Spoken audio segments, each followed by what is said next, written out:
Hey guys, Swifty here with the Bears roster update.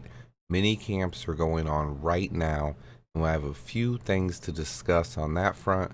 But the Bears also made a roster move that isn't getting much coverage, so here I am to break it down. The Bears signed offensive tackle Shon Coleman, and wave punter Ryan Winslow. This means seventh round pick, rookie Trenton Gill is the only punter remaining on the roster, and he has a great opportunity to win the starting punting job. Trenton Gill was a great punter at NC State who holds the school's record for yards per punt. He has a powerful right leg and the looks to be a long-term punter for the Bears. He also excels at pinning teams inside their own 20-yard line. He needs to improve his consistency, but I don't see any reason why Gill isn't our long-term punter. As for Shon Coleman, you might have heard someone say, "Who?" Let's do a quick rundown on who he is. Shon Coleman was a third-round pick by the Cleveland Browns in 2016, who was graded with a second-round projection by most scouts. Coleman has the perfect size-strength combination for an offensive tackle. He's 6'6", 315 pounds, and has big hands with powerful grip strength and an explosive, powerful lower body with the leg drive to generate push off the line of scrimmage in the run game. I watched one game from his 2017 tape when he was the starting right tackle for the Browns. He started 16 games that year. His PFF grade was average. He wasn't horrible. So what did I see on tape? I saw a massive right tackle with size and strength with okay technique. He seemed to lunge and bend at the waist way more than I would have liked to see. He looked like a right tackle that won't get you killed, kind of like what I said about Dakota Dozier at right guard. This was 5 years ago though, so Coleman hasn't played since. He spent 2018 through 2021 with the San Francisco 49ers. So he should be familiar with a Shanahan style scheme. He's going to be rusty as he hasn't played in the NFL in a long time.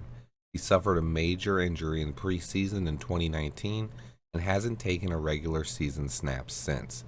This move doesn't excite me much, but it does intrigue me. He has the prototypical size for a right tackle and was highly regarded coming out of college. He has been learning the 49ers Shanahan style scheme for the last 4 years, so he should have a leg up on the young guys in that department at least.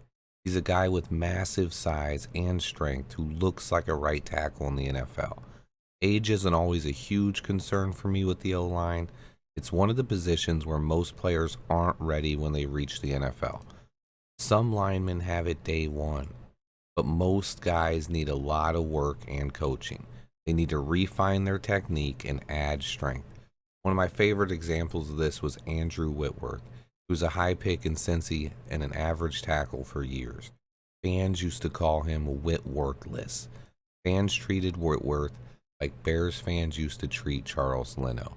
He was a solid left tackle for over 10 years, but he didn't make his first All-Pro team until he was 34 years old. He then went on to the Pro Bowl again at age 35, and the Bengals let him go, and he played ages 36 to 40 with the LA Rams, and he kept getting better. A great story, but not likely to be repeated very much. However, it is not completely uncommon for an offensive lineman to get better as they get older. Coleman adds more depth to our offensive line. There will be an intriguing battle for our 2 tackle spots. Evan Jenkins is the favorite to start at 1 tackle spot. The other one is up for grabs in my opinion. I think Larry Borum, Braxton Jones, Julian Davenport, and Gene DeLance are all in competition. Shon Coleman brings even more competition to the tackle position. We don't have a sure thing out of that group, but I believe our line is going to be much improved from last season. Last couple of years, we had Charles Leno and Bobby Massey, and then Jason Peters and Jermaine Ifedi last year. Fans should be happy just at the amount of fresh bodies we brought in to compete. Someone will stand out and win a job, and it's going to be fun to watch. As always, be sure to hit that like button. I appreciate everybody that watched the video. My Braxton Jones and Doug Kramer breakdown should be out this weekend. They are going to be fire. Also put in a little bit more work on my Justin Fields and Cole Kmet videos. It'll be coming after the rookies. Stay tuned, guys. I have a ton of stuff coming. Please hit that sub button if you haven't. And until next time, bear down.